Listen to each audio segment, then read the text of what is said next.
ভাবছিলাম যে মানে খুব স্বাভাবিকভাবে বিএনপির মনোনয়ন হলো, রাজনীতিতে মনোনয়নের একটা নতুন বাতাস, নতুন রাজনীতি শুরু হয়েছে, সেটি নিয়ে কথা বলবো। কিন্তু শুরু করতে হবে, দেখলাম সবশেষ খবরে যে সহিংসতা, মানে একটা অবরোধ, টায়ার জ্বালানো, বিক্ষোভ, এগুলো তো চলছেই মনোনয়ন বঞ্চিতদের।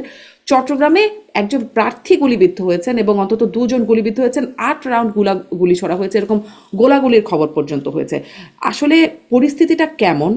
এবং কেবল তো আসলে মনোনয়ন প্রক্রিয়া আরো না হয় আরো চলবে, কোন দিকে যাবে বলে মনে হচ্ছে? আপনার দুজনের কাছে ছোট করে একটু বিশ্লেষণ নিব। মাসুদ কামাল, আপনার কাছ থেকে শুরু করি। দেখেন, এটা হলো কি, আমাদের দেশের রাজনীতির যে চরিত্রটা, আমাদের রাজনীতির চরিত্রটা বেসিক্যালি এটা মানে যেটা আমরা দেখে আসছি গত কয়েক বছর ধরে, কয়েক দশক ধরে, সেটা হলো মানে দেশটা হলো একটা বড় কেক। সেই কেকের কে কতটা পোর্শন পাবে, এটা যে যতটা পাবে সে ততটা এনজয় করবে, ততটা সে খেতে পারবে। এই যে খাওয়ার যে একটা আকাঙ্ক্ষা, সেই আকাঙ্ক্ষারই তীব্রতম প্রকাশ হলো এই ঘটনা। যিনি এমপির মনোনয়ন পাচ্ছেন, ভাবখানা এমন তিনি সব পেয়ে গেছেন, তার ইহকাল পরকালে সব প্রাপ্তি হয়ে গেছে, এখন তাকে এটাকে এনজয় করতে হবে। আর যিনি পাননি, তার হলো আমার সব গেল, আমার জীবন যৌবন সব শেষ হয়ে গেছে, এতদিন ধরে আমি প্ল্যান করছিলাম পাবো, পেলাম না, অতএব যে পেয়েছে তাকে খেতে দেব না, তাকে সেটা এনজয় করতে দেব না। কিন্তু তারা যদি ভাবতো যে এই যে আমাকে মনোনয়ন দিয়েছে, এটা হলো আমাকে একটা দায়িত্ব দেওয়া হয়েছে, আমাকে জনগণের সেবা করার একটা দায়িত্ব দেওয়া হয়েছে। দেখেন, প্রত্যেকটা এমপি একটা বেতন পায়, কিন্তু বেতনটা কেন পায়? ধরেই নেওয়া হয় যে ওনাকে এই টাকাটা দেওয়া হবে ওনার সংসার পরিচালনার জন্য, আর বাকি এই টাকা দিয়ে ওনার শ্রমটাকে, ওনার সময়টাকে কেনা হবে, যেটা হুম। দিয়ে সে জনগণের সেবা করবে। তো আসলে কি এই লক্ষ্যটা সামনে নিয়ে কেউ নির্বাচন করে? এই লক্ষ্যটা সামনে নিয়ে কেউ নির্বাচনে জয়ী হয় অথবা এমপি হন? অথবা এমপি হওয়ার পর এই চিন্তাটা কি কারো মাথার মধ্যে থাকে? থাকে না তো। তো যে কারণে আমাদের এখানে এমপি হওয়াটা হলো একটা ব্যবসায়ে, মানে ওই যে মনে করেন একটা টেন্ডার হয়, টেন্ডারে একজনের কাজটা পায়, যিনি কাজটা পান তার যে আনন্দ, প্রাপ্তির যে আনন্দ, আমাদের এখানে এমপি হওয়াটা হলো সেই প্রাপ্তির আনন্দ। এখন সে আনন্দ থেকে যারা বঞ্চিত হয়েছেন, ওনাদের মধ্যে নানা ধরনের ক্ষোভ থাকে, এই ঘটনা ঘটে। এই ঘটনা আপনি নিশ্চিত থাকেন যে আমাদের রাজনীতি এত কিছু ঘটে গেছে এই দেশে। দেখেন, আমি বলি তো যে গত নির্বাচন যেটা হলো, আমি যদি 2008-কে মোটামুটি ধরি, সেই নির্বাচনের পরে আজকের এই নির্বাচন, এই গত 15 বছরে ধরা যাক, অথবা যে কয় বছর হলো আর কি, হুম। এই সময়ে 16 বছরে, এই সময়ে এই দেশে অনেক কিছু ঘটে গেছে, কিন্তু যে ঘটনাগুলোর থেকে আমরা শিক্ষা নিতে পারতাম। যেমন কোভিড ঘটে গেছে, কোভিড এর কারণে আমার তো তখন মনে হয়েছিল এই পৃথিবীর মানুষ বোধহয় অপরাধ করা ছেড়ে দিবে। কোভিডে আমি যা দেখেছি, আমার কাছে মনে হয়েছিল এরপর মানুষ আর অপরাধ করবে না, অন্যায় করবে না। কিন্তু কই, হলো না। আবার করে তো নাই, দুই হাজার কোভিডের টিকা চব্বিশে আমরা ইত্যাদি যা নিয়েও দেখলাম। বাণিজ্য হয়েছে। কিন্তু মাসুদ কামাল, আমি আসলে মানে বিপদে পড়লে বিপদ নিয়েও আমাদের দেশে বাণিজ্য হয়, মানে আমাদের দেশে না, হয়তো বিভিন্ন জায়গায় হয়। কিন্তু আমি এই প্রশ্নটা একটু বিশেষ করে করতে চাই যে এটি আমাদের সংস্কৃতি যে সারা জীবন রাজনীতি করে একবার মনোনয়ন পেতে হবে, বা মনোনয়ন পাওয়াটা একটা উদ্দেশ্য থাকে, এবং তারপরে সেই মনোনয়নকে ঘিরে মান অভিমান, কিছু গন্ডগোল হয়, এটাও আমাদের দেশের একটা সংস্কৃতির অংশ। কিন্তু আমরা 24-এ যেমন দেখলাম, যখন আমিটামি নির্বাচনটা হলো, তখন আওয়ামী লীগের নিজেদের মধ্যে একটা বেশ ভালো মারামারি হলো। তার আগে যে স্থানীয় নির্বাচনটা হলো, নৌকা প্রতীকে যারা পেলেন, প্রতীক পেলেন বা প্রতীক পেলেন, আওয়ামী লীগের মধ্যে একটা বেশ ভালোই মারামারি হলো।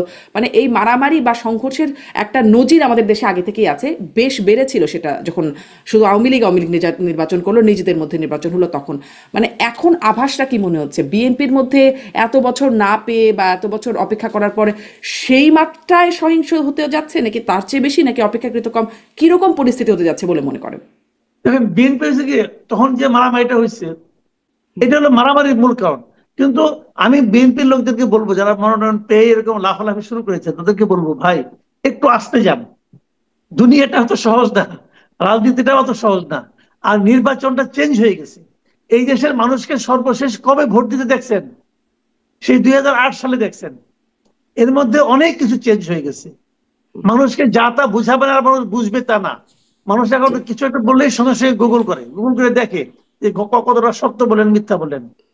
মানুষ এখন এগুলো আপনার বুঝে, কাজেই পরামর্শ যদিও ধারণা করি খুব বেশি শুনবেন না, যে ধীরে চলেন আস্তে চলেন সেগুলো খুব একটা শুনবেন বলে মনে হয় না। তারপরে ধন্যবাদ পরামর্শের জন্য। আমি ব্যারিস্টার আসাদুজ্জামান ফুয়াদ, আপনার কাছ থেকে আসলে পরিস্থিতি কেমন, সামনে কোন দিকে যাচ্ছে, এখনো তো আরো মনোনয়ন বাকি আছে। ধন্যবাদ। বাংলাদেশের রাজনীতিতে তো এটা আসলে আশ্চর্য হবার মতো তেমন কিছু না আর কি।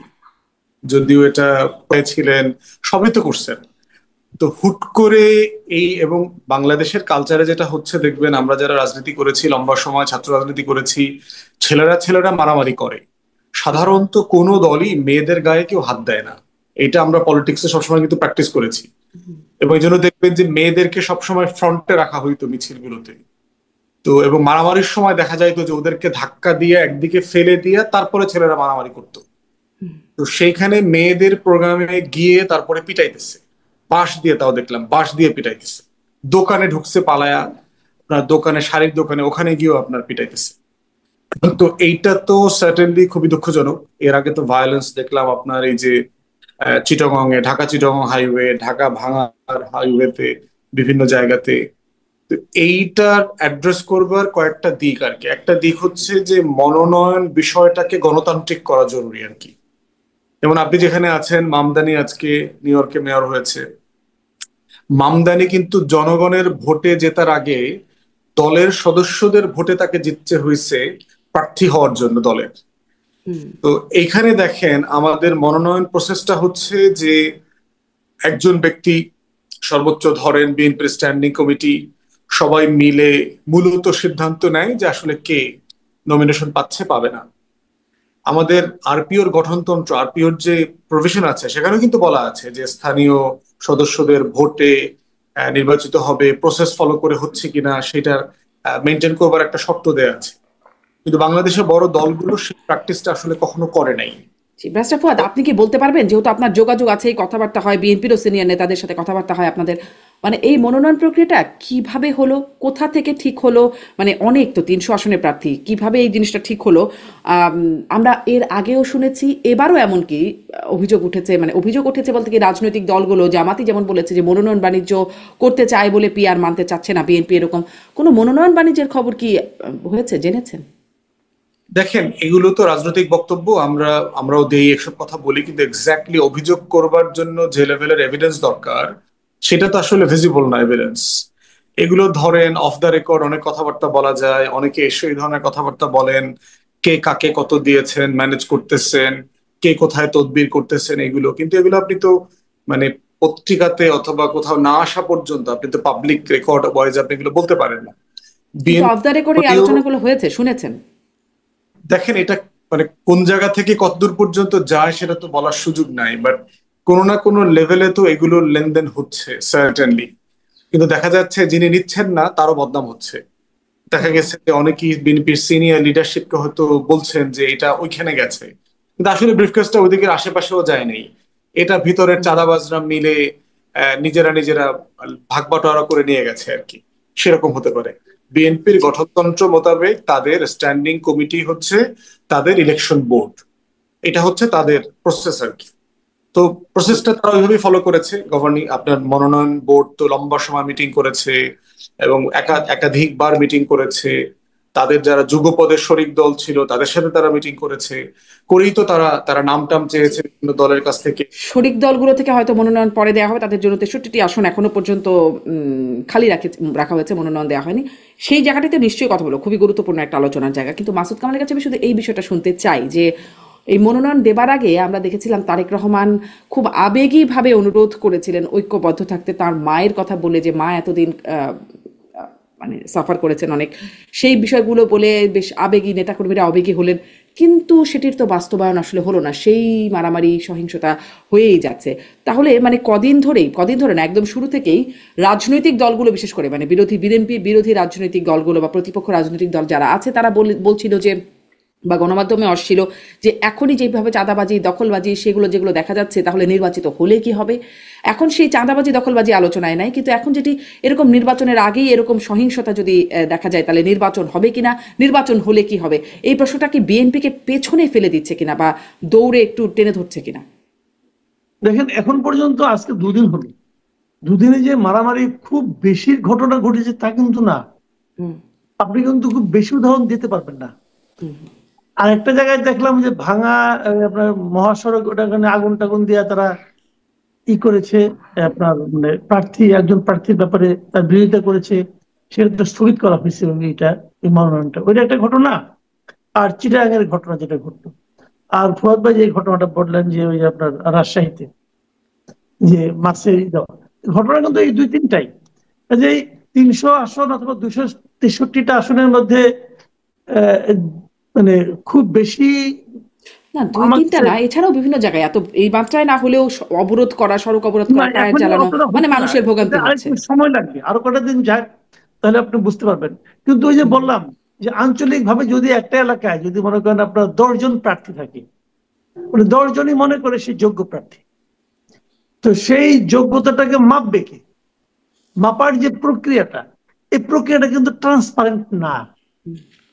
মাপার প্রক্রিয়া যদি ট্রান্সপারেন্ট হতো, যে কথাটা নাকি ফৌজ ভাই বললেন, যে যদি ওদের দলীয় কোনো হতো, ভোট হতো, দলীয় সমর্থকরা যদি ভোট দিয়ে বলতো যে আমার এলাকায় উনি প্রার্থী হতে পারবেন, অতটুকু গণতান্ত্রিক তো আমাদের দেশের দলগুলো হয় নাই এখন পর্যন্ত।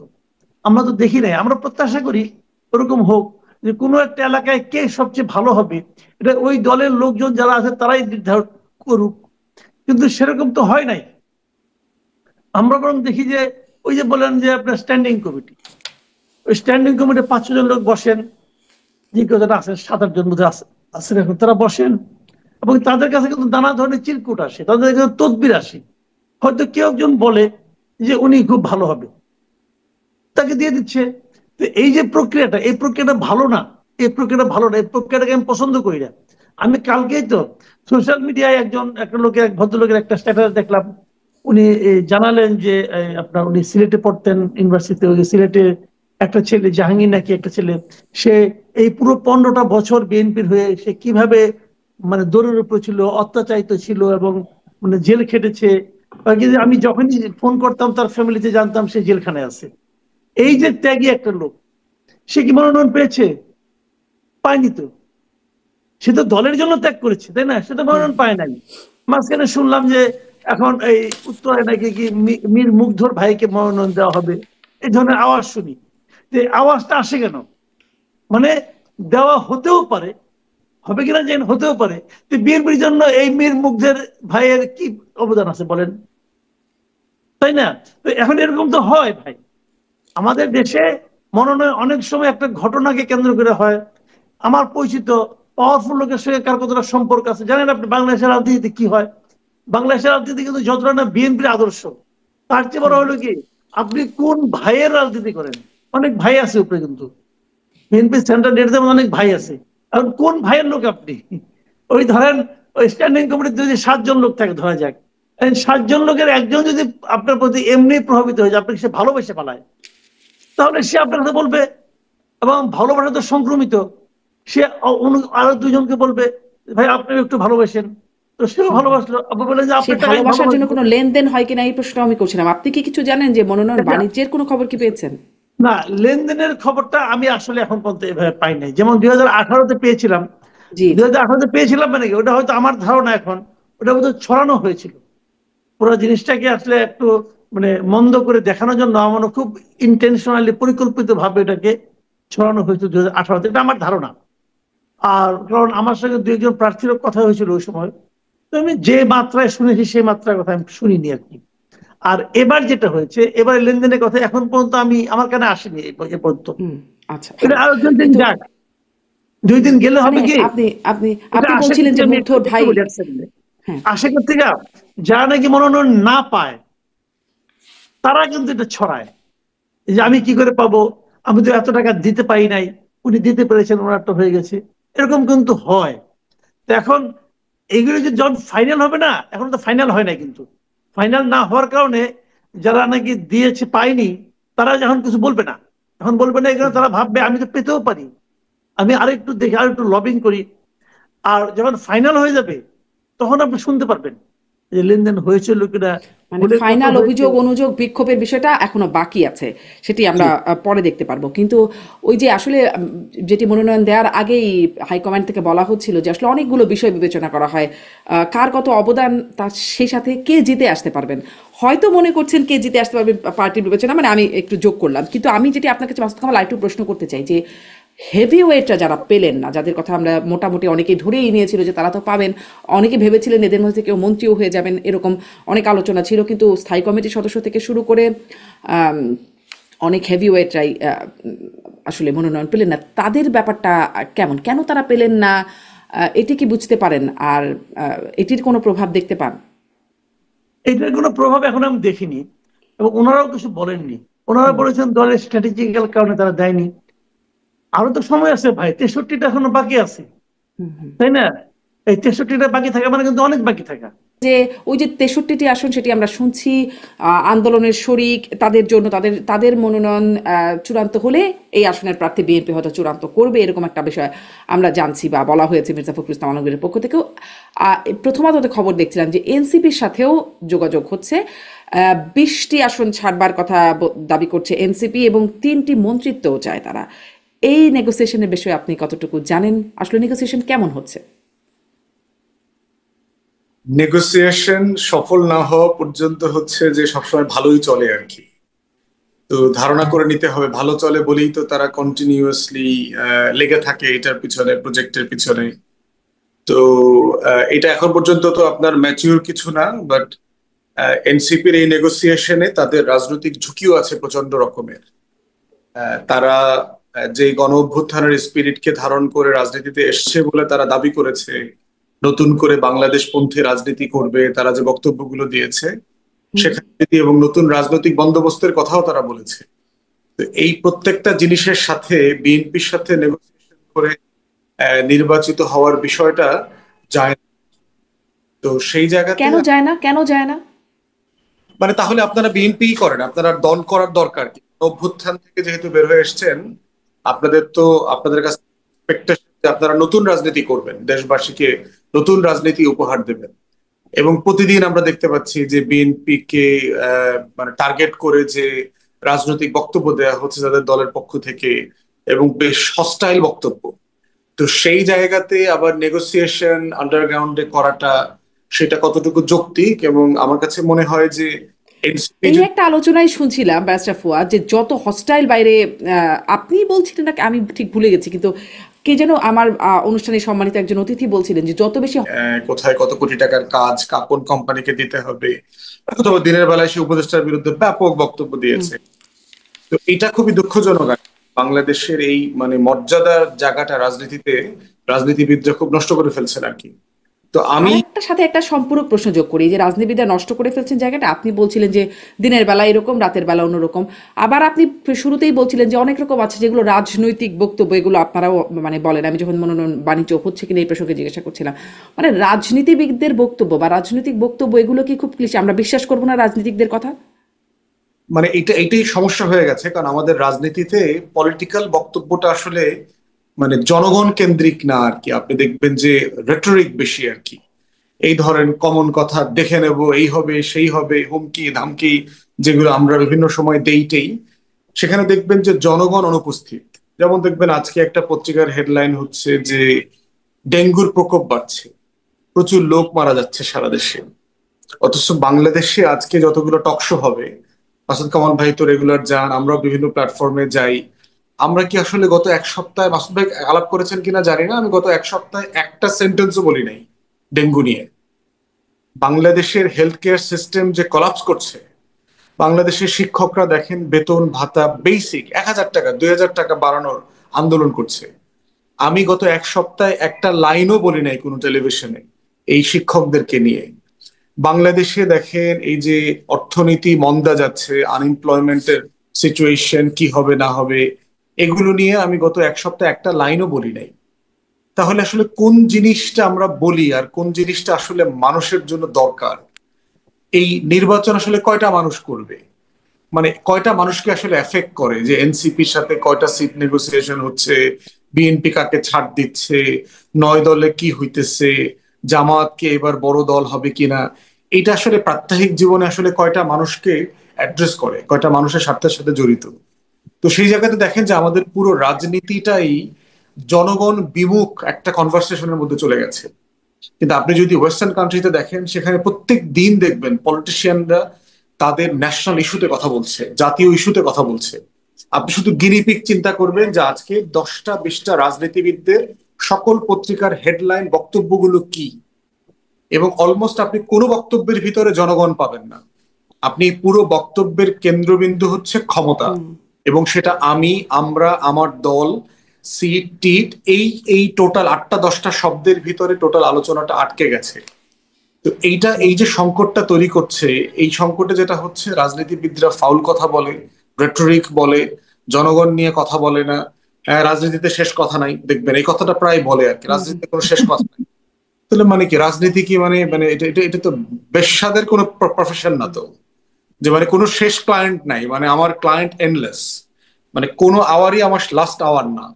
তো এইটা তো চলতে পারে না। পলিটিক্সে তো একটা এথিক্সের জায়গা থাকতে হবে, একটা ডিগনিটির জায়গা থাকতে হবে। তো আমার কথাকে তো জনগণকে বিশ্বাস করতে পারতে হবে যে না, এই মানুষটা সত্য বলে, এই মানুষটা আসলে আমার জন্য কথা বলে। জি, তো সেই নতুন জন্য বন্দোবস্তের রাজনীতির কথা বলে তাহলে তো সেই আপনি যেই মানে শব্দ ব্যবহার করছেন ওইগুলোই তো রয়ে গেল। তাহলে আসলে বন্দোবস্ত কি হলো, কেন আপনাদের বিশ্বাস করবে? আপনি অবশ্যই এই প্রশ্নটা করছিলেন, আমি ওই প্রশ্নটাই রাখলাম যে আসলে বিশ্বাস কেন করবে? আপনারা ঐক্যমত হইলে তাতে মানুষের কি যায় আসে? রাজনীতিবিদদের সমালোচনা রাজনীতিবিদদের মধ্য থেকে আমার থেকে বেশি জি সম্ভাবনা করে না। জি জি, আপনি এই প্রসঙ্গ আগেও বলেছেন, আর সেটি নিয়ে আপনি নিশ্চয়ই আগেও বলেছেন। আমি এই আসন সমঝোতার বিষয়েও একটু জনাব মাসুদ কামাল আপনার কাছ থেকেও একটু শুনতে চাই যে এনসিপির সাথে আসন সমঝোতার কথা যেটি শোনা যাচ্ছে সেটির বিষয়ে আসলে কতটা জানতে পারছেন? সমঝোতা হলে আসলে কেমন হবে, আর না হলে কেমন হবে? আমরা জানতে পারছি বিএনপি কোনোভাবেই চাচ্ছে না জামায়াতের সাথে এনসিপির কোনো রকম জোট হোক। একটা জিনিস কি, যে এই যে নিউজটা আজকে যেটা প্রথম আলোতে নিউজটা প্রথম করেছিল, এই যে 20টা আসলে সমঝোতা, তারা বলছে 20টা এমপি চাচ্ছে, 3জন মন্ত্রী চাচ্ছে, এই ধরনের একটা নিউজ আজকে প্রথম আলোতে ছাপা হয়েছে। আমি প্রথম আলোকে বাংলাদেশের মানে প্রধান দৈনিক মনে করি। আমি যখন কোনো একটা নিউজ নিয়ে যখন নাকি আমার সন্দেহ হয়, দ্বিধা হয় যেটা আসলে কি তাই ঘটেছে, তা আমি সঙ্গে সঙ্গে প্রথম আলো চেক করি। এখন আমার সমস্যা হয়েছে কি, ভাই আমি তো নিজেও সাংবাদিকতা করেছি দীর্ঘদিন, এখনো করি, এখনো ফ্রিল্যান্সিং করি। তো আমি আবার আমার মতো করে বোঝার চেষ্টা করি যে আসলে তারা কি লেখলো। প্রথম আলোর এই রিপোর্টটা আমার কাছে খুব ভালো লাগছে। এই নাসিরউদ্দিন পাটোয়ারি কিছু কিছু কথা আমি আগে হাস্যরস করতাম, মানে বিরক্ত হইতাম, কিন্তু আজকে তার কথা আমার খুবই ভালো লাগছে। সে বলছে যে মতিউর রহমান সাহেব পরামর্শ দিচ্ছে যে হয় সাংবাদিকতা করেন আর তাহলে রাজনীতি করেন। যদি রাজনীতি করতে চান তাহলে আমাদের কাছে আসেন, আমরা আপনাকে নমিনেশন দেব। আমি মনে করি যারা মতিউর রহমান গত কয়েক বছরের মধ্যে তাকে নিয়ে কিন্তু সাবেক যে ছিলেন যে সরকার প্রধান হাসিনা অনেক কথা বলছে, শেখ হাসিনা অনেক কথা বলছেন, অনেক অপমানসূচক কথা বলছেন। ওইগুলো যদি যতটুকু অপমানিত হওয়ার কথা, অপমানিত হওয়ার কথা নয়, বরং ওনার জন্য সম্মানই বয়ে এনেছিল।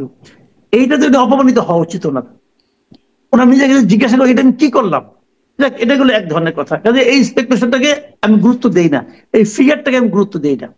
এখন আপনার অন্য প্রসঙ্গে আসি যে যদি এ ধরনের কিছু হয়ে থাকে, মনে করেন আসন ভাগাভাগি, বাংলাদেশের রাজনীতিটা দেখা যায় যে নির্বাচন এসে গেলে আপনার রাজনৈতিক মতাদর্শের কোনো মিল না থাকলেও আসন ভাগাভাগির একটা প্রবণতা আমরা এর আগেও দেখেছি। তারা এটাকে বলে নির্বাচন কেন্দ্রিক জোট। এটা হতে পারে, এটা আমি অস্বীকার করি না, এটা এটা হতেই পারে।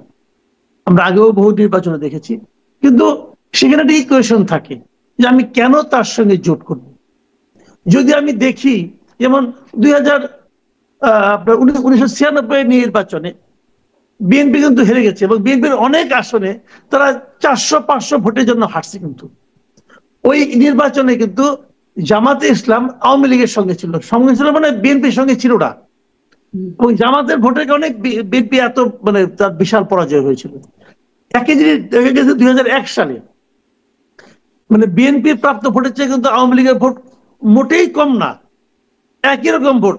একজনের 41 কত, আরেকজনের 41 মানে ওই দশমিকের পার্থক্য। কিন্তু সেখানে বিএনপি পাইছে 192 না 93টা। কেমনে পাইলো?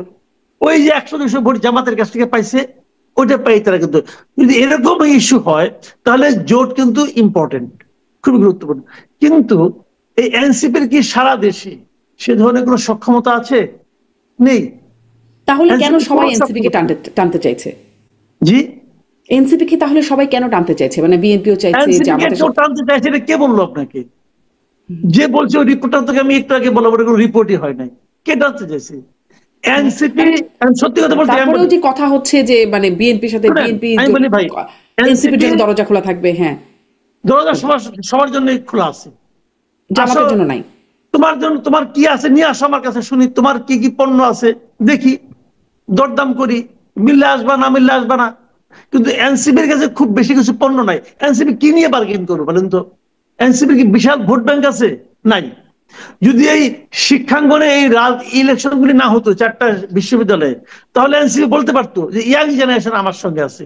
এনসিপি তখন ওটাও বলতে পারে না, ছাত্ররা তো তার সঙ্গে নাই। এই 4টা ছাত্র সংসদ নির্বাচনে এনসিপি কোথাও প্রতিদ্বন্দ্বিতাই করতে পারে নাই, জেতা তো দূরের কথা, কোনো একটা আসনে না। তাহলে তাদের তো ওইটা বলার মুখও নাই যে ছাত্ররা আমার সঙ্গে আছে। বাধ্য হয়ে তারা মনে করছেন আগে আমাদের নামের সঙ্গে ছাত্র শক্তি ছিল, আর ওইটা আবার আমদানি করছে। আগে ছাত্র, এখন যেটা ছিল গত ইলেকশনের সময় ছাত্র সংসদে কি একটা ছিল, সংসদ বাদ দিয়ে আবার শক্তি দিয়ে আসছে, শক্তি দিয়ে কিছু করা যায় কিনা। মানে নাই তো, তাদের সঙ্গে কেউ নাই। সবগুলি জেলায় তারা কমিটি করতে পারছে, প্রত্যন্ত অঞ্চলে তাদের খবর নেই রে ভাই। এনসিপির ইমাম অ্যাড করতে পারবে না। মাসুদ কামালের পর্যবেক্ষণ শুনছিলেন। আপনি কি মনে করেন আসলে এনসিপি মাঠে ঘাটে তাদের প্রভাব কতটা, বা মানে তরুণদের মধ্যে তাদের প্রভাব কতটা, সেটার হয়তো একটা বিশ্লেষণ হতে পারে, কিন্তু সরকার যে তাদেরকে খুব গুরুত্বপূর্ণ মনে করে, এমনকি গণমাধ্যমেও গুরুত্বের সাথে বিবেচিত হয়, এটা আমরা দেখতে পাচ্ছি। এখন এই অবস্থায় এসে জোট যদি করে, কার সাথে জোট করলে তার প্রভাব কেমন হতে পারে বলে রাজনীতিক এবং রাজনীতির বিশ্লেষক হিসাবেও আপনি মনে করেন? দেখেন, এনসিপি কে সব পক্ষই চাচ্ছে তার দিকে টানার জন্য। এটা এটা আমি নিজে জানি আর কি। আমি প্রথম আলো ভোটের ব্যাপারে যদি ক্রেডিবিলিটির সমস্যাও থাকে, ওইটা আমি জানি আসলে। অ্যাটলিস্ট কেন চাচ্ছে এইটা চাচ্ছে হচ্ছে এনসিপির একটা ব্র্যান্ড ভ্যালু আছে। ব্র্যান্ড ভ্যালু হচ্ছে তার গণ অভ্যুত্থানের লেজিটিমেসি সে ক্যারি করে, যে গত বছরে এত বড় একটা মুভমেন্ট হয়ে গেছে, এই গণ আন্দোলনে তার একটা লেজিটিমেসি ক্রিয়েট হয়েছে। এবং দ্বিতীয়ত হলো তরুণদের রিপ্রেজেন্টেশন, যে ধরে নেওয়া হচ্ছে যে একটা বিশাল তরুণ জনগোষ্ঠীকে তারা রিপ্রেজেন্ট করে। এখন কিন্তু সেটা যে করে না, মাসুদ কামাল তো ওই ছাত্র সংসদ মানে ছাত্র জাকসু এই নির্বাচনগুলোর উদাহরণ দিয়ে বললেন। ওটা সত্য, বাট স্টিল, যেমন ধরেন আমরা পুরাতন আমলের রাজবাড়ি দেখতে গেছেন কখনো? মানে গাছপালা বিল্ডিং এর ভিতর থেকে উঠে গেছে, কিন্তু গ্রামে কিন্তু ওই বাড়িটাকে এখনো রাজবাড়ি বলে, দেখবেন যে এইটা হচ্ছে রাজবাড়ি, কিন্তু ওখানে কেউ থাকে না।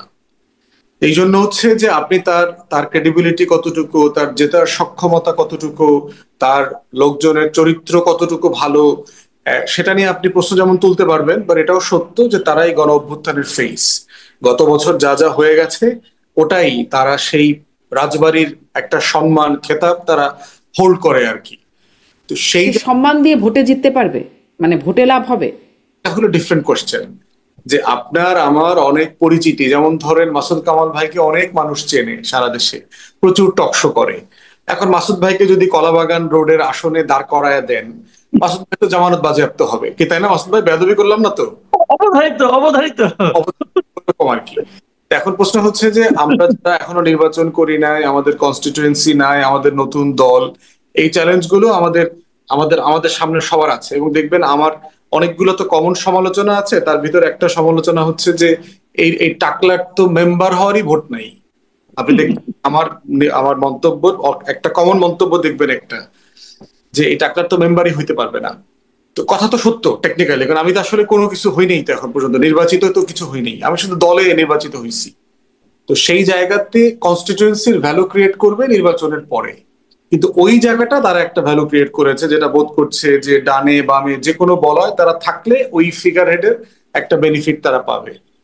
এনসিপির কিছু আশঙ্কা আছে। এনসিপির আশঙ্কা হচ্ছে, ধরে নেওয়া হচ্ছে বিএনপি ক্ষমতায় যাবে, এবং এনসিপির সাথে যেহেতু বিভিন্ন কারণে সম্পর্ক বিএনপির টানাপোড়েনের মধ্যে আছে, তাদের অনেককে জেলে যাওয়া লাগতে পারে, দুদকের মামলায় পড়া লাগতে পারে, হেনস্থার শিকার হওয়া লাগতে পারে। এবং দ্বিতীয় একটা ভয় হচ্ছে যে ডিপ স্টেট যারা আছে বাংলাদেশে, সোনার বাংলায়, এরকম ডিপ স্টেটের সাথেও এনসিপির সম্পর্ক ভালো না। তো দেখা যাবে যে ওই বাস্তবতাগুলোতে তারা বিভিন্ন রকম প্রতিহিংসার শিকার হতে পারে। তো সেক্ষেত্রে এনসিপি ভেবে থাকতে পারে যে আমি যদি বিএনপি বলয়ে থাকি, ক্ষমতার বলয়ে থাকি কোনো না কোনো ফর্মে, তাহলে অ্যাটলিস্ট এই আশঙ্কাটা থাকবে না যে আমার। তাহলে কি এটা হচ্ছে এনসিপির সেফ এক্সিট খোঁজার প্রক্রিয়া? ওয়েল, আপনি এটা সেফ এক্সিট বলেন, এটা মানে রাজনীতিতে টিকে থাকার কৌশল বলেন, এবং এটা যৌক্তিক, মানে এই জায়গাটা কোনো অন্যায় জিনিস না, এরকম ভাবাটা এটা ঠিক আছে পলিটিক্সে। মানে এনসিপি যেমন উপদেষ্টাদের বিরুদ্ধে অভিযোগ করে যে যারা ক্ষমতায় যাবে তাদের সাথে লবিং করছে, মানে এই কথাটা তো একটু একটু মিলে যায় যে তাদেরও যেমন মানে দুদকের মামলা বা আপনি যেটি বলছেন যে এই সমস্যাগুলো পড়তে পারে, তার জন্য তাদেরও এই বাংলাদেশের তো এটা আছে। যেমন ধরেন আমাকে আপনাকে পছন্দ করে না, মাসুদ কামাল ভাইয়ের ইনকাম ট্যাক্সের ফাইল নিয়ে টান দিল, খুদাই ধরেন একটা চিঠি পাঠায় দিল, মাসুদ ভাই আপনি গত 17 বছরে এত টাকা ইনকাম করছেন, আপনি ট্যাক্স দেন নাই, আর বলে দিল, মানে আপনি ধরেন সত্যি সব প্রমাণিত হবে, হেনস্থা তো আপনারা করতে পারবে আর কি। তো সেই জায়গায় এই ভয়টা তাদের মধ্যে কাজ করে থাকতে পারে কারো কারো মধ্যে। তো সেক্ষেত্রে বোধ করছে সেফ এক্সিটের জায়গা হচ্ছে বিএনপির বলয়ে থাকা। এনসিপির ভিতরে একটা অংশ আছে যারা চায় যে যেহেতু বিএনপি বিভিন্ন কারণে বড় দল এবং আমরা নতুন রাজনৈতিক বন্দোবস্তের কথা বলেছি, অতএব কোনো না কোনো ফর্মে আমাদের বিএনপি থেকে আলাদা থাকতে হবে। আলাদা থাকার মধ্য দিয়ে আমরা আসলে নতুন কিছু করতে পারবো, এবং এই আলাদা ইন্ডিপেন্ডেন্ট থাকার মধ্য দিয়ে আমার রাজনীতিটা দাঁড়াবে। এটা এনসিপির ভিতরে একটা আলাপ আছে। আচ্ছা, ডিপ স্টেট কাদের সাথে এনসিপির সম্পর্ক খারাপ? হ্যাঁ, ডিপ স্টেটের সাথে সম্পর্ক খারাপ বলছিলেন, কাদের সাথে আসলে সম্পর্কটা খারাপ? মানে ডিপ স্টেটের কাদের সাথে, কারা কারা? ধরেন আপনার আমলাতন্ত্রের সাথে হতে পারে, সশস্ত্র বাহিনীর লিডারশিপ কোন অংশের সাথে হতে পারে, গোয়েন্দা সংস্থাদের সাথে হতে পারে, যে কোনো অংশের সাথে হতে পারে। আপনাদের সাথে সাথে সম্পর্ক ভালো? জানি না তো কেউ, মানে আমরা ধরেন এত গুরুত্ব, আপনারা ঝামেলায় পড়বেন না কোনো? মানে আমি তো বদার্ড না আর কি, আমি তো সিম্পলি পলিটিক্স করতেছি আর কি, আমি এটা নিয়ে চিন্তিত না আর কি। আমি পলিটিক্স, পলিটিক্যাল প্রসেসের মধ্য দিয়ে। মানে আপনি বা আপনারা চিন্তিত না, এনসিপি কেন চিন্তিত? এনসিপির সাথে একটু বেশি খারাপ? এনসিপি ধরেন তো, ওই যে বললাম যে আমার তো ব্র্যান্ড তো ছোট, আমার তো টাক মাথা, আমার তো মাসুদ ভাইয়ের মতো মানে চুল ভরা না তো। যদি আপনি একটা চিরুনি গিফট করতে চান, এটা কি আপনি এবি পার্টির অফিসে পাঠাবেন না কলাবাগানে পাঠাবেন? আপনি কলাবাগানে পাঠাবেন, কারণ এটার তো একটা প্রোডাক্টিভিটি থাকতে হবে, ইউটিলিটি থাকতে হবে। সেই জায়গাতে আপনার ওই ভয়গুলো কাজ করছে। আবার এনসিপির ভিতরে একটা জনগোষ্ঠী আছে যে বিএনপি ছাড়া বাইরের কোনো বলয়ের সাথে জোটে যাওয়া যায় কিনা ভোটের জায়গাতে। সেটা ধরেন জামাত অনেক ট্রাস্টেবল পার্টনার, এখানে বিদ্রোহী প্রার্থী হওয়ার সম্ভাবনা কম। জামাত লজিস্টিক্যাল সাপোর্ট যেটা আস্থার সাথে দিতে পারবে, সেটা অন্য কোনো দল থেকে তারা পাবে না, এবং তারা দায়িত্ব নিয়ে তাদেরকে জিতায় নিয়ে আসতে পারবে, এরকম বাস্তবতা আছে। এই তিনটা অপশনের ভিতরে তাদের মধ্যেই কিন্তু এই তিন ধরনের নেতা আছে, তারা এই তিন ধরনের বলয়ের ভিতরে একটা টানাপোড়েন আছে। এবং আমি আপনার কাছে একদম এই বিশ্লেষণটা আরেকটু, মানে বিশ্লেষণ না, তথ্যটা আপনার কাছে জানতে চাইবো, বিশ্লেষণ আমি মাসুদ কামালের কাছে জানতে চাইবো যে এই বিষয়টাও আপনারা নিশ্চয়ই আলোচনাও করেছেন। দুজন উপদেষ্টা বিএনপি থেকে নির্বাচন করতে পারেন, এইরকম একটা বিষয় আছে, এবং বিএনপি ওই লক্ষ্মীপুর 1 এবং ঢাকা 10 যেই দুই এখানে আসিফ মাহমুদ আর মাহফুজ আলম নির্বাচন করতে পারেন বলে একটা সম্ভাবনা বা ধারণা পাওয়া যাচ্ছে, সেটা খালিও রেখেছে। এইটার সত্যের, মানে এই তথ্যের কি একটু সত্যতা আছে? আপনার সব পক্ষের যোগাযোগ কি বলে? দেখেন, আমার কাছে মনে হইতেছে এটা যতটা না আন্ডারস্ট্যান্ডিং এর মাধ্যমে হচ্ছে, ততটা হচ্ছে এটা আসলে বিএনপির পলিটিক্যাল টোপ। মানে সে জায়গাগুলো খালি রেখে আপনাকে একটা বার্তা দিল আর কি, যে আমরা এটা মানে ইনভাইটেশনটা ওপেন আছে আর কি, এখন আপনি নেগোসিয়েশন করতে আসবেন কিনা আর কি সেই জায়গাটাতে। আবার এটাও তো রিপোর্ট আসছে যে লক্ষ্মীপুর 1-এ আপনার এলডিপির সেলিম ভাইকে বিএনপি অলরেডি গ্রিন সিগন্যাল দিয়ে দিয়েছে, তো সেটা আবার আছে। এই জন্য প্রশ্ন হচ্ছে যে মানে এই আলোচনাটাতে মানে আপনি এখনো কোথাও যেতে পারবেন না আর কি। বাট এনসিপির মধ্যে এই ডায়লেমাটা আছে আর কি, যে তিন ধরনের রিয়ালিটি, তিন ধরনের ফোর্স সেখানে কাজ করতেছে, এবং তারা এই সবগুলো স্বার্থ, পক্ষে বিপক্ষের বেনিফিট তারা ভাবছে, এবং রাজনৈতিক দল হিসেবে তার এই ভাবার জায়গাটা যৌক্তিক, কারণ সে তো তার একটা ফিউচারের ভাব বিবেচনাটা তাকে মাথায় রাখতে হবে। আর আসিফ মাহমুদ আর মাহফুজ আলম তারা কি ভাবছে, এটা কি আপনি জানেন? মানে জানবার সুযোগ হয়েছে যে পলিটিক্যাল টোপ যেটি বিএনপি দিচ্ছে, এটা কি তারা গিলতে আগ্রহী নাকি না? এটা তো টকশোতে আপনাকে তাদের দুজনকে ইনভাইট করতে হবে। ইনভাইট করে করতে হবে যে আসলে তারা তো হয়তো আর সরাসরি বলবেন না যে আমরা টোপ গিলার জন্য বসে আছি বা আমরা টোপ গিলবো না, কিন্তু আপনার মানে যোগাযোগ জানাশোনা তাদের সাথে কথা বলা হয়, সেখান থেকে যাতে আছে আপনার তো বিশেষ করে এদের সাথে একটা যোগাযোগ আছে। মাননীয় উপদেষ্টাদের সাথে তো আমরা রাষ্ট্র নিয়ে সরকার নিয়ে কথা বলি, তাদের সাথে আমাদের জনগণের সাপেক্ষে দাবি দেওয়া নিয়ে কথা বলি, আমরা তো রাজনীতি নিয়ে কথা বলি এনসিপির লোকদের সাথে আর কি, এনসিপি নেতৃবৃন্দের সাথে আর কি। উপদেষ্টা তার মানে রাজনীতি নিয়ে কথা বলা যায় না। জি জি, অনেক ধন্যবাদ ব্যারিস্টার ফুয়াদ। আমি মাসুদ কামাল আপনার কাছ থেকে একটু জানতে চাই, টোপ বিএনপির, এটিকে বিএনপির টোপ?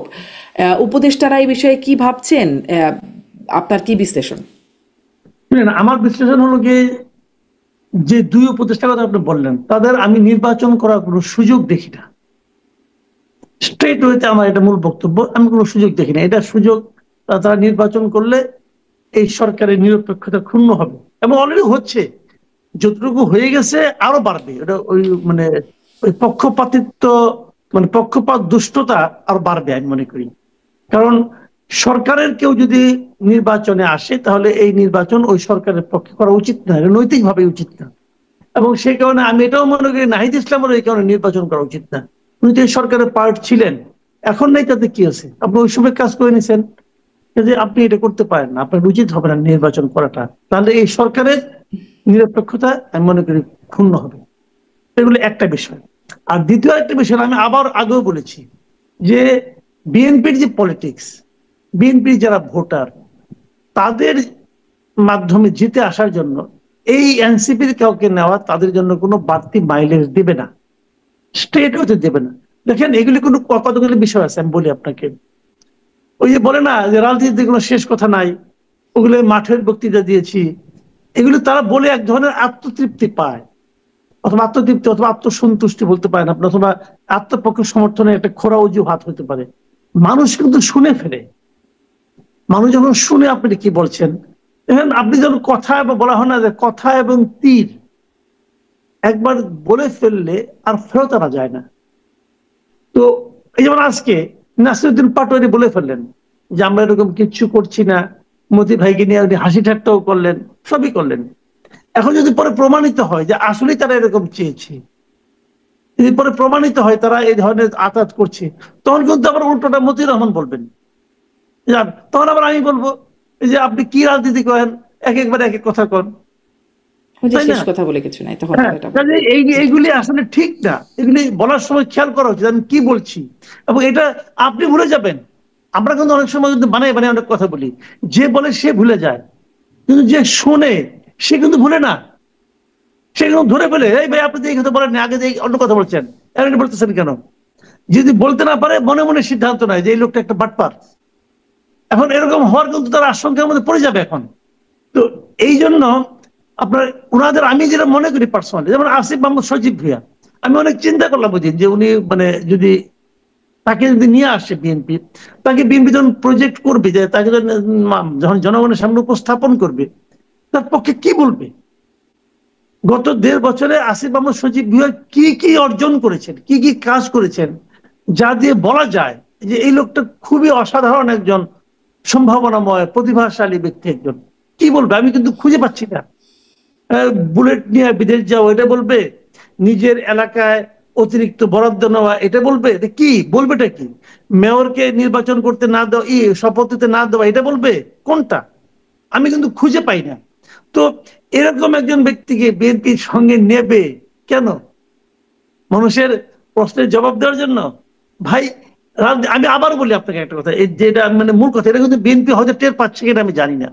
মূল কথা হলো ভাই, 2008-এর আগে যে নির্বাচনে যে ধারা ছিল যে হুজুগে লোকে ভোট দিবে, আমার মনে হয় এটা ভুলে যান। তাহলে এই আলোচনাটা কেন, মানে এই আলোচনাটা, এটি তো একটা ধারণার চেয়েও বড় আকারে মানে চলছে যে আসিফ মাহমুদ এবং মাহফুজ আলম তারা বিএনপি থেকে নির্বাচন করতে পারেন, এই বিষয়টা আসলো কোত্থেকে? যদি এটা করতে আসলাম জানি না, হয়তো আলোচনা করেছে, হয়তো বলেছে 2 তারিখে নাহিদ ইসলাম একটা ইন্টারভিউ দিয়েছিল, একটা প্রেস কনফারেন্স করছিল, ওখানে সে বলছিল এই কথাটা যে যদি কারোর সঙ্গে আমাদের নীতির মিলে, মতের মিল হয় তাহলে আমরা করতেও পারি, তবে এগুলি এখন আলোচনা পর্যায়ে আছে, হয়তো এরকম আছে কেউ। সবচেয়ে বড় কথা কি বলি আপনাকে আমি, এবার ভাই এই নির্বাচনী জোটের ভবিষ্যৎ খুব অন্ধকার। এবার নির্বাচনী জোটের ভবিষ্যৎ খুবই অন্ধকার। কারণটা হলো কি, আপনি যে জোট করবেন আপনাকে ভোট করতে হবে নিজের মার্কা নিয়ে। এখন নিজের মার্কা নিয়ে যদি আপনি ভোট করেন, দেখেন নিজের দল বিএনপির সঙ্গে সে আছে, বিএনপি একজনকে মনোনয়ন দিয়েছে, তারপরেও কিন্তু বিদ্রোহ হচ্ছে। আর যাকে চেনে না জানে না এরকম একজন লোককে আপনি মনোনয়ন দিবেন, সে জায়গায় তার মার্কা নিয়ে দাঁড়াবে, মনে করেন শাপলার কলি নিয়ে দাঁড়াবে, আর ধানের শেষে সবাই শাপলার কলির উপর ঝাঁপাইয়া বলে ভোট দিবে। ভাই, বাংলাদেশে ভোটাররা এখনো ওরকম পর্যায়ে যায় নাই। তখন ওখানে কিন্তু আবার হবে জানেন, ওখানে বিএনপির যে সম্ভাব্য প্রার্থী ছিল উনি হয়তো স্বতন্ত্র দাঁড়ায় যাবে। যদি স্বতন্ত্র দাঁড়ায় যায় তখন তার কাছে কিন্তু গোহারা হাঁটতে পারে। কারণ এই লোকটা তো ভাই, শুনেন, ওই এলাকা বিএনপির রাজনীতি গত 15 বছরের রাজনীতি কি, বিএনপির গত 15 বছরের রাজনীতির সবচেয়ে মাপকাঠিটা হলো যে কে কত নির্যাতিত হয়েছে। এবং লোকে তো বলবে যে নির্যাতিত আমি হয়েছি, ওকে, ও তো এখানে আসে না, ও তো আগে ছাত্রলীগ করতো, ছাত্রলীগের লোকে ছিল, এখন আসছে যেমন আমি ধরুন পঞ্চগড়ের উদাহরণটা আমি বলি। পঞ্চগড়ের এখানে 60 দাঁড়াইছে, সে তো ছাত্রলীগ করতো, আগে করতো না, এখন সে ছাত্রলীগ, এখন সে এখানে এসে পড়ছে। এখন সে ওখানকার যারা লোকজন আছে, যারা নাকি বিএনপি যারা নির্যাতিত, ওরা কি তখন তো তাকে দেখছে, সে তো ছাত্রলীগের বড় বড় নেতাদের নিয়ে তার এলাকাতেও গেছে। মানুষ কি সহজে ভুলে যাবো? মানুষের মন কি ব্ল্যাকবোর্ড নাকি যে আপনি ডাক্তারদের বুঝে বললেন? এত সহজ না রে ভাই, থাকে যাবে এগুলো, এটা সহজ হবে না। আমি মনে করি এবারের নির্বাচনে, জোটের নির্বাচনের ভোট মানে সহজ হবে না যারা জোটে থেকে আসবে। জি, আপনি বলেছেন যে সেটা ভবিষ্যৎ অন্ধকার। আমি শেষ মানে আমরা যখন নির্বাচনের আগে মনোনয়ন জোট ইত্যাদি নিয়ে এত কথা বলছি, নির্বাচনের আগে গণভোট সেই বিষয়টাও আলোচনায় আছে এবং সরকারের পক্ষ থেকে 1 সপ্তাহের আলটিমেটাম, যদিও আলটিমেটাম শব্দটি আসিফ নজরুল নিচ্ছেন না, তিনি বলছেন আহ্বান জানানো হয়েছে 1 সপ্তাহের মধ্যে যে রাজনৈতিক দলরা তাদের মধ্যে আলোচনা করে ঐক্যবদ্ধ হয়ে একটা প্রস্তাব দেবে এবং তাছাড়া সরকার 1 সপ্তাহ পরে তার নিজের সিদ্ধান্ত নিয়ে নেবে।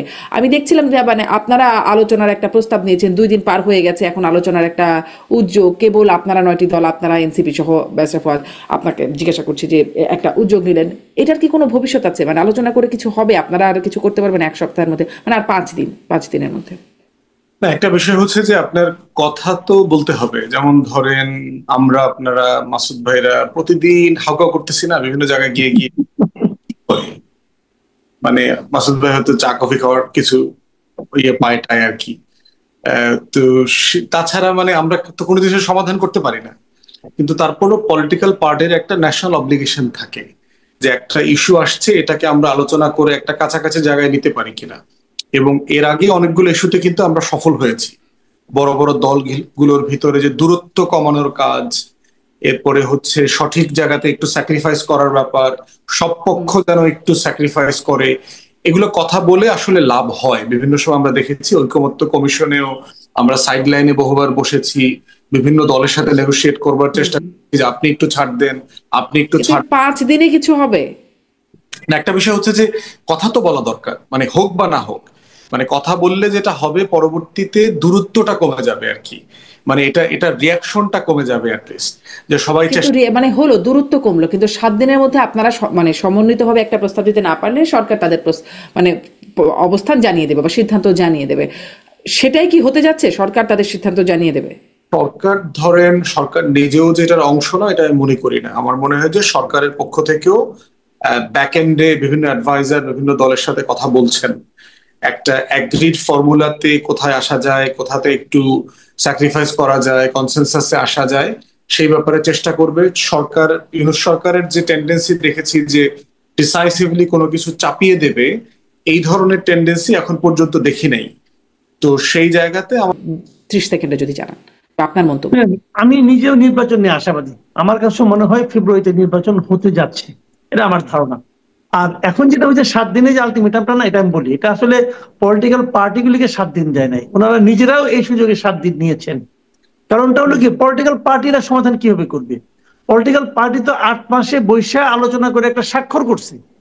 স্বাক্ষর যেটা করছে, এখন যে আদেশের জন্য যে প্রস্তাবনাটা নিয়ে আসছে তার সঙ্গে তার মিল নেই। মিল নাই বলেই কিন্তু বিএনপি বলছে আপনি আমার সঙ্গে প্রতারণা করছেন। তাহলে এই ঝামেলাটা পাকাইছে কে? পাকাইছে জাতীয় ঐক্যমত্য কমিশন। এবং ঐক্যমত্য কমিশনের চেয়ারম্যান কে? ডক্টর ইউনূস। তাহলে ভার্চুয়ালি যে ঝামেলাটা পাকাইছে ডক্টর ইউনূসের নেতৃত্বে কয়েকজন লোক। তো সমস্যা ঝামেলা করছেন আপনি, সমাধান করতে পারেন পলিটিক্যাল লিডারদেরকে। এটা তো হলো না রে ভাই। আর পলিটিক্যাল লিডার তবে 8 মাস বসে কথা বলছে, নানা বিষয়ে মতামত দিছে, তারপরে এখন তারা দিতে দিতে সার দিয়া শেষ পর্যন্ত একটা জায়গায় এসে পড়ছে যে এইটাই আমাদের চূড়ান্ত। ওইখান থেকে আপনি আবার চেঞ্জ করলেন কেন? আসলে ভাই মোদ্দা কথা হলো, ওই যে আমেরিকার 2 নাগরিক এখানে আসছিল না, ডক্টর আলী রিয়াজ এবং মনির হায়দার, এরা একটা মিশন নিয়ে আসছিল, একটা ঝামেলা পাকাই দিয়ে 2 জন উড়াল দিয়ে চলে গেছে। এখন বসে বসে ডক্টর ইউনূস আর তার 7 জন মিলে মিলাক। এই যে উড়াল দিয়ে চলে গেছে তারা কি আর আসবেন না? মানে আসবে, কিন্তু এটা চূড়ান্ত না হওয়ার আগে তারা যায় কিভাবে? বিষয়টাকে একটা ফয়সালা না হওয়ার আগে তারা যায় কিভাবে? এবং এইটাই ছিল একমাত্র কারণ। আমি শুরু থেকে বলতেছি যে বিদেশি লোকদেরকে আইনেন না। আপনি আজকে যে গুগলে সার্চ দেন, ডক্টর আলী রিয়াজ লেখা সার্চ দেন, দেখবেন কি আসে। লেখা উঠবে যে আমেরিকান পলিটিক্যাল সায়েন্টিস্ট। আপনি আমেরিকান পলিটিক্যাল সায়েন্টিস্টকে নিয়ে আসছেন আমার